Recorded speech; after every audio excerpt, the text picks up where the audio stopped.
Grabe, ang sarap niya, guys. Ganda, di ba? Amazing. Mas maganda siya pag gabi, feeling ko. Let's go! Good morning, guys. Welcome to another day here sa Seoul, South Korea. Nandito tayo ngayon pa rin sa Hongdae. We are taking you to Namsan Tower. Ayun yung ating agenda. But before that, syempre magbe-breakfast muna tayo. And we're having sabaw. Because we like sabaw. Kagabi nag-cold noodle soup tayo, ngayon very hot noodle soup. Itadakimasu. It's a beef noodle soup. Medyo spicy itong sa akin. Mas marami siyang gulay. Oh. Hindi pala siya noodles. Soup lang siya. Soup. Sarap nito. Sarap. Lasang-lasa mo yung meat.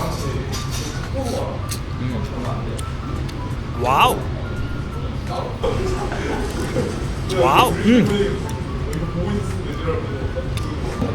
Nandito kami ngayon sa Hongdae, parang malapit sa may park. Doon sa may parang bazaar sa dulo. Itong street na to. Grabe, ang sarap niya, guys. Feeling ko mas masarap to pag sa labas ka kasi cold na cold yung weather.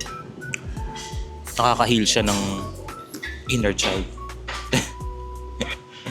Tas siguro kaya siguro may ganito sila. Tas 24 hours kasi to. Bihira yung 24 hours na food place dito unless it's a bar or mga convenience store. Pero ito 24 hours siya. Kahit parang proper dining siya, no. Kasi marami ditong inuman. Madalas yung mga tao dito laseng. Kaya pag umaga, lumabas ka ng ng accommodation, marami kang makikitang Koreans na nakasalampak sa kalsada, dito sa Hongdae Street. So ito siguro yung mga nila, recovery food.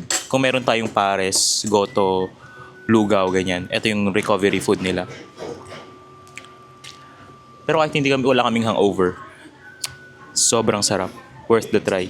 Highly recommended. Adi approves. Wow. So, ang tinatawag pala sa kinakain namin ngayon, itong maanghang is sogogi gupbap. Tapos itong medyo plain lang na may noodles is miso gomtang. Yung miso dito, napansin ko, medyo mas firm siya. Yung sa Pilipinas kasi, di ba, pag bumibili tayo ng miswa o miso, tama ba? Miswa ba is miso? Madali siyang madurog. Sobrang lambot. Ito, noodles talaga, oh. What can you say? Good? Good? Okay. Ay, nagtatagalog pala siya. Sarap daw. Ang sarap din ng rice nila dito. Hindi kasi siya na parang nadudurog or lumalambot pag hinaluan mo ng sabaw. Tapos ang sarap kasi ng sabaw. Ayun na, naubos na namin. Tara! Very good. Buti na lang pinuntahan namin siya. Dumaan lang kasi kami, tapos naghanap kami ng almusalan. Tapos naamoy niya yung sabaw. Tapos tinawag yung, alam mo yung sa cartoons, yung parang tapos bumalik kami, yung paa namin kusang bumalik. Tapos ayun, buti na lang tintayin namin siya. 21,000 Korean won. So 800 plus pesos. Dalawang malaking bowl na siya ng sabaw. So 400 yung isa na average. May soup, side dish, tsaka rice. Highly recommended. 10 over 10. Wow. So ito guys, yung kinainan namin. Bahala na kayong bumasa niyan. Hindi ko alam kung paano siya kasi wala naman silang English na name. Pero nandito siya sa may music plant. Sa baba ng music plant. Tapos sa harap siya ng yan. Beer bat, Troubadour? Sa harap ng Troubadour. Tapos may ginagawang building. Parang maganda tong building na to pag natapos. Oh. Sobrang natuwa lang kami kasi hindi naman namin ine-expect masyado na gano'n siya kasarap. Parang deserve nila ng Bib Gourmand from Michelin. Ako talaga yung nagde-decide, no? Nahilang aming soul. Oo, nahilang aming inner child, ang aming trauma, ang aming pains and inhibitions. Wow! All of the bad, negative vibes, the negative energy are all gone because of the soup. So, try nyo yan. So guys, magpapagupit daw muna siya bago tayo pumunta ng Namsan area. Ito yung before. Before yan, ha? 40,000 won. So around ano siya, 2,000 pesos. Tama ba? Hindi, 1.6 lang kung 40,000. 1.6 lang. O yung mura ha. Tapos ganito yung ano nila dito. Pangalan ng shop. Kung kaya sa Gentilumo. pagkakaganyan din yung mukha. Okay, ito yung mukha dapat ha. Ito yung before. Ito dapat yung after.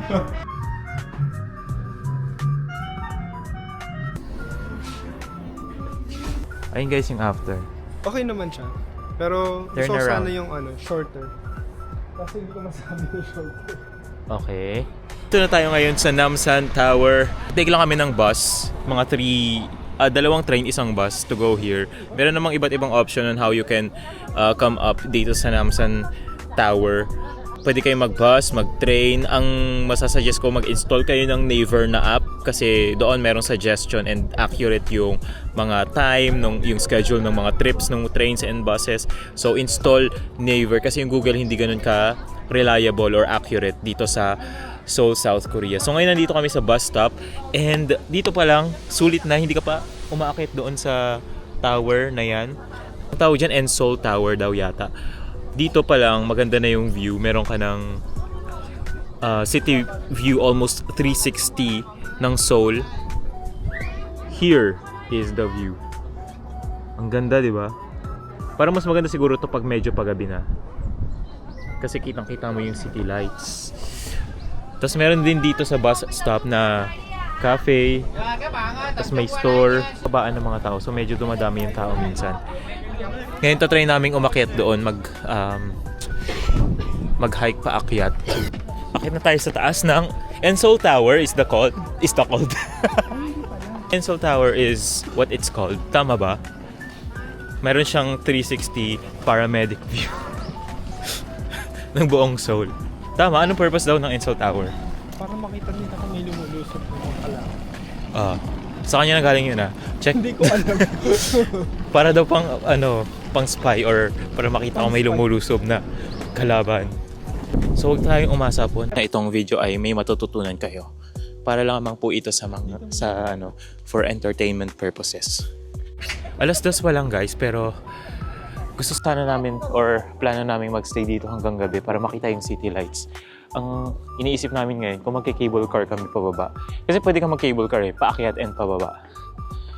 Hanapin natin yung mga Masakit lang sa paa yung mag-hike kaya nag-bus kami. Yung bus pala medyo malapit na siya sa tower.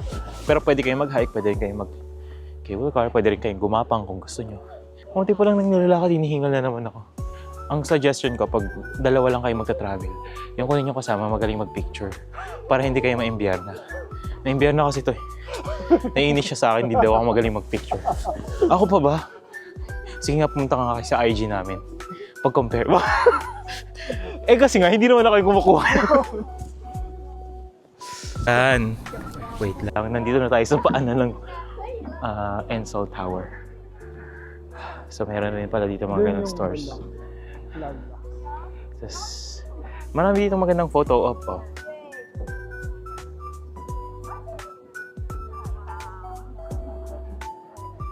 Ito ay libre lang. Unless umakit kaya ito sa taas, magkano yung charge? Siguro prepare kayo ng 800 pesos para umakit sa observatory and makita yung yung Seoul ng 360 paramedic view. Panoramic view, alam ko yun. Ang dami ng tao ngayon. Thursday today, pero maraming tao. Mas marami siguro pag weekend. Ito magandang spot for photo. Walang picture dito. Dito tayo. Picture tayo. In-imagine mo kasi yung Seoul. Ito yung nai-imagine mo, di ba, ang itsura niya. Hindi siya masyadong na-justify, nabibigyan ng justice sa camera, pero in person, ang ganda niya and it's so big.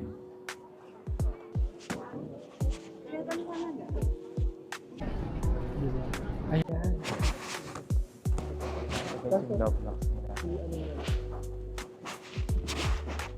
Babalik kayo dito, tapos itatanggalin nyo kasi tingnan nyo ng kawawa yung Sayang lang yung space na kaya. Kinabit niya yung relasyon niyo sa relasyon ng iba. Parang, anong kinalaman niya? Kilala niyo ba yan in the first place? Pangla naman, di ba? Nakikikabit pa kayo. Ayun o, kabit-kabit na kayo Kabit-kabit na kayo Sino- dyan. Sino kayo dyan? Matanggal yung, naghiwalay yung dalawa doon. Tanggal kayong lahat. Ito na, mas malapit na tayo sa Encol Tower. Andito kami ngayon guys sa Durumi Bunsik dito sa Namsan Tower. Sa ibaba lang. Ito yung in-order namin.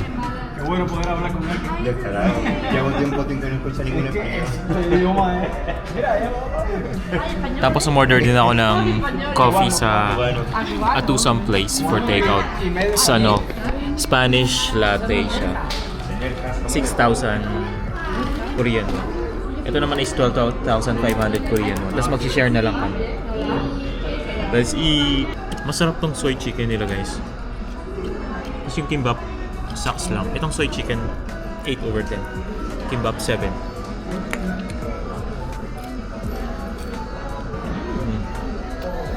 Dito kami guys kumain sa Durumi Bunsik ng Korean chicken, fried chicken, tsaka kimbap. Masarap naman. Pampalipas ng gutom. Merienda. Tapos dito naman sa Tusam Place, nag-take out kami dyan ng coffee. Good naman din yung coffee nila, para siyang Arabica.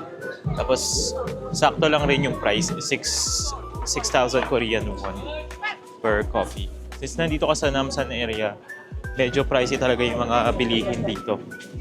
Let's say goodbye to the Encol Tower. Bye! Kamsahamnida, annyeonghaseyo. Napansin ko pala na yung annyeonghaseyo, hindi lang siya hello or hi. It can also mean goodbye. Kasi pag minsan lumalabas ka na ng mga store, yung mga locals o yung mga nasa stores sabihin sa'yo, annyeonghaseyo, akala ko hi siya. Kung hi siya, ang weird naman na palabas ka na hi.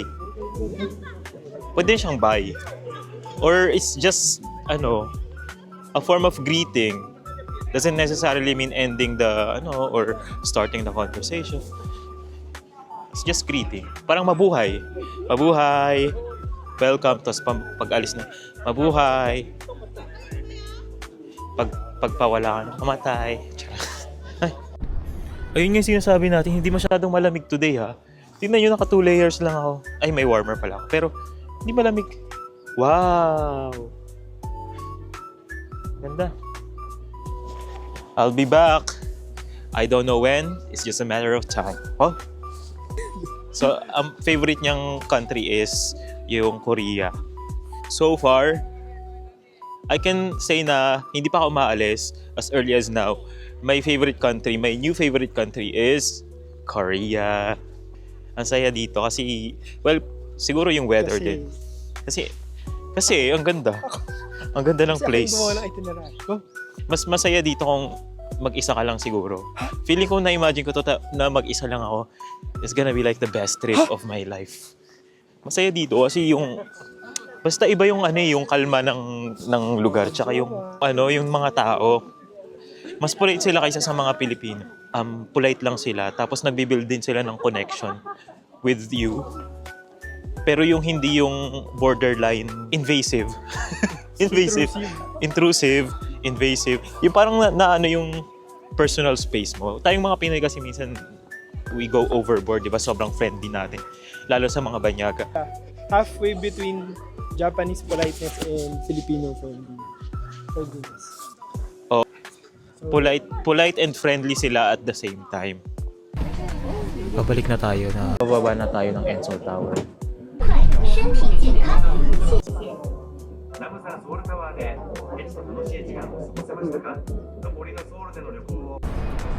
Nakikita niyo ba yan? Andito tayo ngayon sa Dongdaemun Design Plaza or DDP na tinatawag nila. Sikat to dito na parang spaceship design yung, yung building na to. It's a design laboratory. Andito tayo sa loob. So maganda yata siya sa labas eh. Ito, staircase. Sikat na staircase. Ganda. Para makapunta dito, actually kahit ano naman, bus or train, meron yatang connection. Siyempre depende kung saan ka manggagaling. Madali naman siya ma-access kasi parang nasa center din siya. Malapit siya sa Seoul Station. Tama. Seoul Station. Magpipicture kami dito sa may maliit na photo booth sa gitna ng DDP. Nagpiprint na guys. Ito yung picture na. Ay, amazing. Ay, kinain. Dalawang kopya. Dalawang kopya naman pala yung 500. Not bad. Yeah. Cute! Talaga eh. Tag-isa. Thank you. Let's go! Ito siya guys, oh, yung DDP photo. Nandito siya sa may gitna ng DDP Plaza. Umiilaw pala siya pag gabi guys, eh. Oh. Nakikita niyo yan. Cute siya, no? Paano kaya nila ginawa ito na parang smooth yung architecture niya? Dongdaemun Design Plaza. Tama, no? Tapos may museum din siya, oh. Galing niya.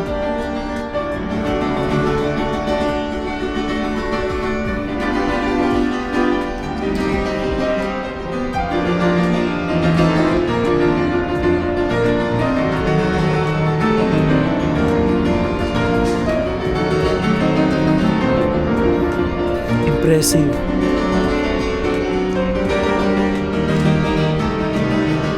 Ganyan din ako dati. Galing.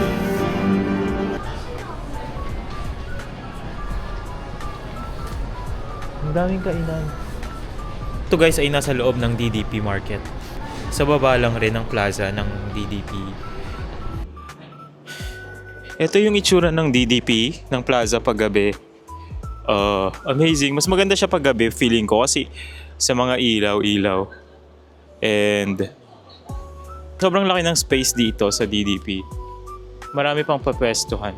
Kung gusto mong tumambay. Tapos ang dami din cafe, ganyan. Pwede kayong magpalipas ng oras dito kung wala naman kayong gagawin. And it's cold din dito sa ilalim. Ito yung DDP Market na pinanggalingan namin, yung pinakita ko. Tapos sa paligid niyan, meron pa ring mga iba't ibang, doon yung DDP Design Store, photo booth, and yung stairs. Ayan.